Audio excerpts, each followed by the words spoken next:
পানপুর হাটে চলে এসেছি। চলুন আপনাদের সঙ্গে শেয়ার করি কি কি সবজি কিনি। এই দেখুন কত কাঁচা লঙ্কা, এই যে এখানে বিনস নিচ্ছি, দেখুন কত ফ্রেশ। এই যে এখানে আদা কিনছে, এখানে গাজর কেনা হচ্ছে, দেখুন কত ফ্রেশ গাজর। যে এখান থেকে গাজর নেওয়া হয়ে গেল, এখান থেকে আদা নিয়ে নিলাম, 500 আদা নিলাম। আদা এখানে 60 টাকা কিলো, আর এখানে গাজরটা নিলাম 20 টাকা কিলো।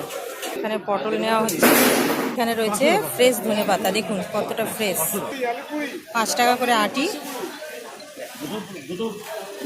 এখানে কাঁচা লঙ্কা নেওয়া হচ্ছে, এখানে কাঁচা পাকা লঙ্কা রয়েছে, নিয়ে নিলাম।